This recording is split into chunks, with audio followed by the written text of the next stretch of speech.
கமலஹாசன் அவர்கள் சினிமா வசனம் போல ஷூட்டிங் நடத்துகின்ற பொழுது பேசுகின்ற வசனம் எப்படி அவர்கள் வாழ்க்கையில ஃபாலோ பண்ண வேண்டியது இல்லையோ, அந்த மாதிரி ஒரு சினிமா வசனத்தை எல்லாம் மக்கள் முன்பாக பேசிவிட்டு 2 தேர்தலில் மக்களுடைய வாக்குகளை பெற்றுவிட்டு இப்போது தன்னுடைய சுயநலத்திற்காக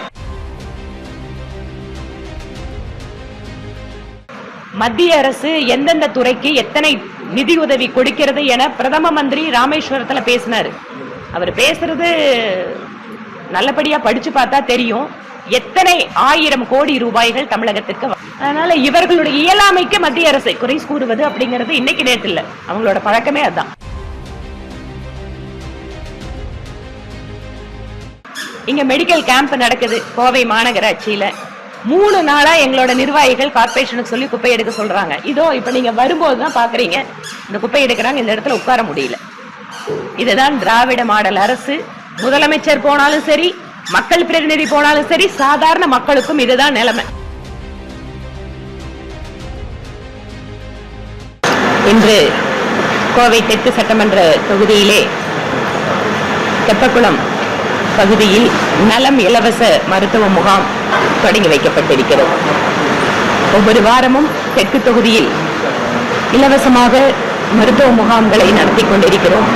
இதன் வாயிலாக அந்தந்த பகுதியில் இருக்கக்கூடிய மக்கள் அவர்களுக்கு நடந்து செல்லும் தூரத்திலேயே கிட்டத்தட்ட 9 வகையான நோய்களுக்கு அவர்கள் பரிசோதனை செய்து கொள்ளலாம்.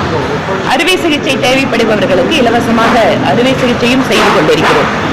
ஆயிரக்கணக்கான நபர்கள் எங்கள் தொகுதியிலே இந்த நலம் மருத்துவ முகாம் வாயிலாக நோய்களுக்கு சிகிச்சை பெறுபவர்கள், அறுவை சிகிச்சை செய்து கொள்பவர்கள், குறிப்பாக கண் அறுவை சிகிச்சை செய்து கொள்பவர்கள் என பலன் பெற்றுக் கொண்டிருக்கிறார்கள்.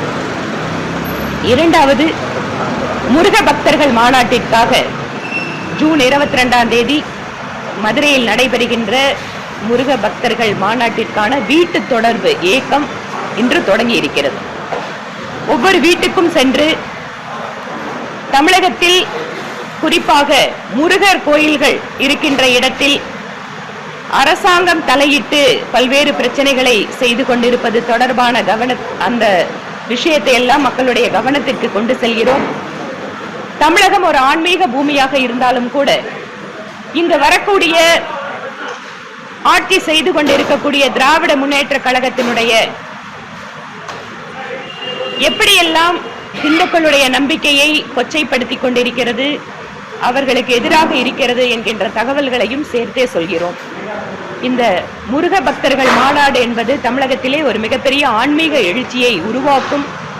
மனதிற்குள்ளாக வேதனையை மறைத்துக் கொண்டிருக்கக்கூடிய பக்தர்களுக்கு இந்த மாநாடு என்பது ஒரு புதிய வெளிச்சமாக இருக்கும் என நம்புகிறோம்.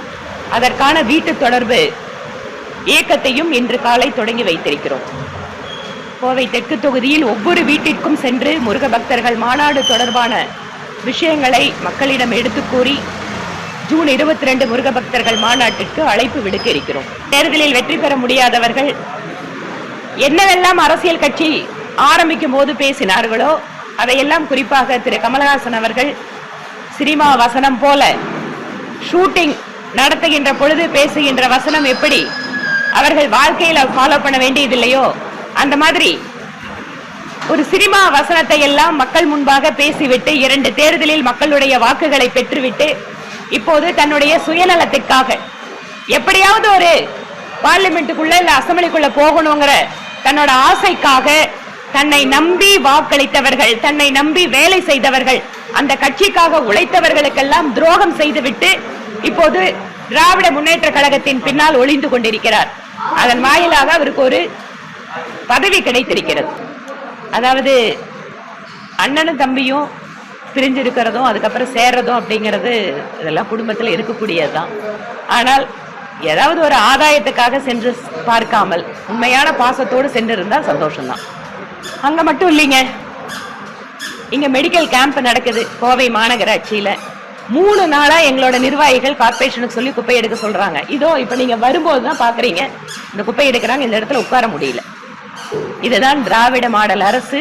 முதலமைச்சர் போனாலும் சரி, மக்கள் பிரதிநிதி போனாலும் சரி, சாதாரண மக்களுக்கும் இதுதான் நிலைமை. சாக்கடையும் அசுத்தத்தையும் மூடி வைத்து விட்டு மக்களிடம் மறைக்க முடியுமா என இந்த அரசாங்கம் பார்க்கிறது.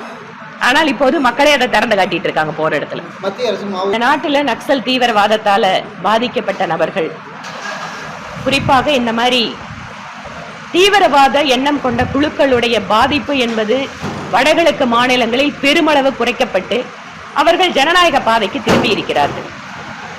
இன்னும் கூட இம்மாதிரியான இயக்கங்களுக்கு மெயின் ஸ்ட்ரீம் பாலிட்டிஷியன்ஸ் அவங்க சப்போர்ட் பண்றதுங்கிறது இது ஒரு ஜனநாயகத்திற்கே விரோதமான விஷயமா இருக்கு. மத்திய அரசு எந்தெந்த துறைக்கு எத்தனை நிதி உதவி கொடுக்கிறது என பிரதம மந்திரி ராமேஸ்வரத்துல பேசினாரு. அவர் பேசுறது நல்லபடியா படிச்சு பார்த்தா தெரியும் எத்தனை 1000 கோடி ரூபாய்கள் தமிழகத்திற்கு வழங்கப்பட்டு வருகிறது அப்படின்னு. அதனால இவர்களுடைய இயலாமைக்கு மத்திய அரசை குறை கூறுவது அப்படிங்கிறது இன்னைக்கு நேற்று இல்ல, அவங்களோட பழக்கமே அதுதான். டாஸ்மாக் ஊழல் மக்களுக்கு எல்லாம் தெரியுது, ஊழல் நடந்திருக்குன்னு. நீதிமன்றம் இது தொடர்பான ஒரு சில உத்தரவுகளை பிறப்பித்துக் கொண்டிருக்கிறார்கள். ஆனால் வெகு நிச்சயமாக இந்த ஊழலில் சம்பந்தப்பட்டிருப்பவர்கள் நடவடிக்கை அவர்கள் மீது பாயத்தான் போகிறது. என்னவெல்லாம் அவர்கள் தவறு செய்திருக்கிறார்களோ அவர்கள் பதில் சொல்லித்தான் ஆக வேண்டும்.